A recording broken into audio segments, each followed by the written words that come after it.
Welcome to Boys in the Hood TV.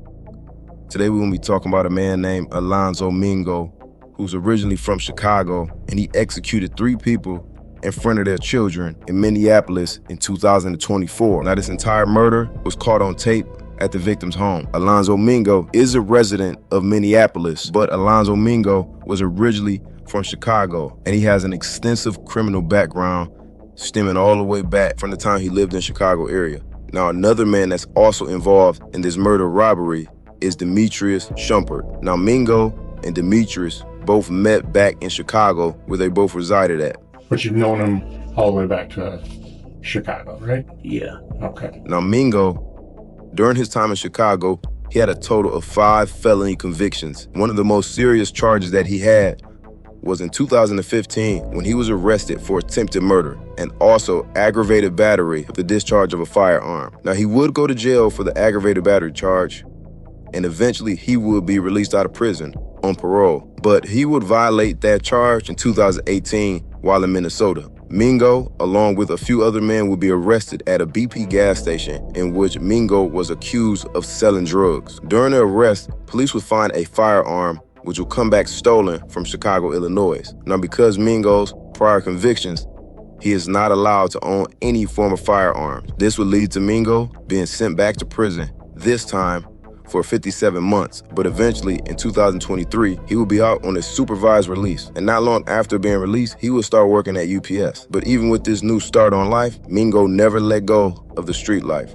And at some point in some time, only being out for a short while, he would find his way back into the dope game. And that's when he would cross paths with Mario Estrada. Now, Mario Estrada had a history of drug convictions, one in Wisconsin for intent to sell cocaine, and another in Minnesota for 5th-degree drugs. And in the fall of 2023, Mario would be on the radar of authorities of suspected drug trafficking. And in October, Minnesota Ramsey County Violent Crime Enforcement would obtain a warrant and would have Mario under surveillance. Search warrant. The court documents actually spelling out a months-long investigation into Estrada, who it turns out was being tracked by a violent crime task force for selling illegal narcotics. Detectives followed him across the Twin Cities and found evidence that both he and his wife, Shannon Youngworth, were sending money to Mexico. On January 24th, officers tracked Estrada's truck to a storage facility in Golden Valley and wondered whether that was a spot where he kept the drugs. As for that storage unit, here's what the officers say they found. Several bags of mushrooms, several bags of suspected marijuana, some bags filled with suspected meth, other bags filled with white powder. Now, also that same month, Alonzo Mingo would quit his job at UPS. Now, it's unclear on how or why, but weeks later, Alonzo Mingo would obtain Mario Estrada's home address. Now, authorities do believe that Mario Estrada had an outstanding drug debt to an unknown party. And whether that was Mingo himself or that third party, Mingo was there to collect that drug debt. But Mingo would not go by himself. He and his friend from Chicago, Demetrius, and Demetrius' brother, Omari, would all get together and decide to go pay Mario a visit.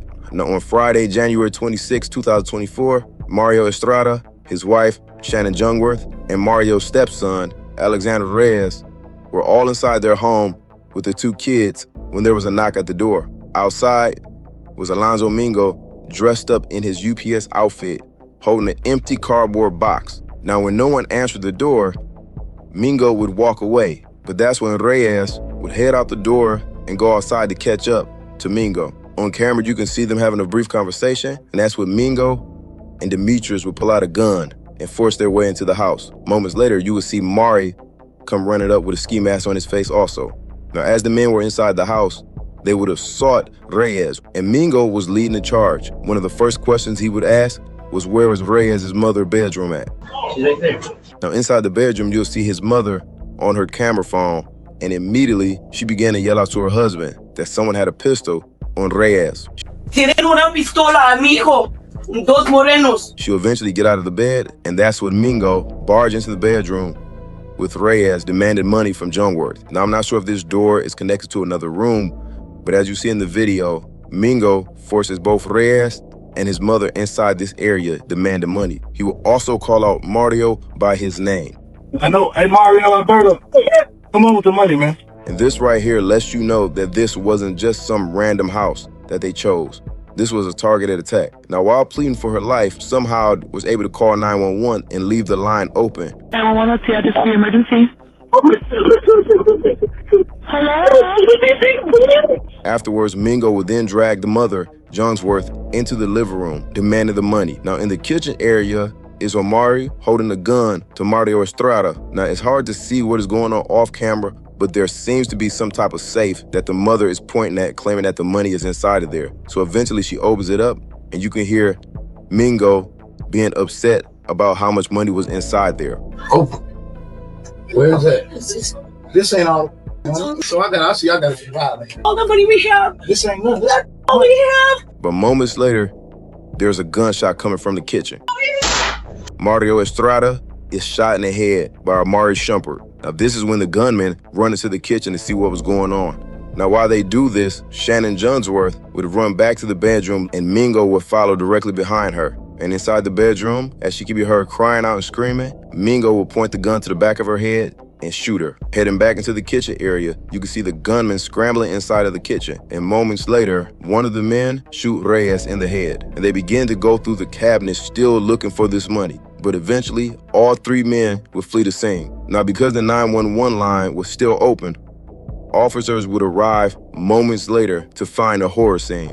Once the officers begin their investigation, they will realize that the family had cameras all over the home, and they would obtain this footage. Also, they would be able to grab the license plate number off Alonzo's car from a nearby pole outside. And with the license plate number, the detectives will put out a bolo for Mingo's car. And at around 3 p.m., Mingo will be pulled over by patrol officers and will be arrested. Officers would find Mingo's cell phone, which he attempted to toss out the car before being pulled over. Also, while searching the vehicle, officers would find a backpack which contained a brown UPS uniform and vest. Mingo would be charged with 3 counts of first-degree murder.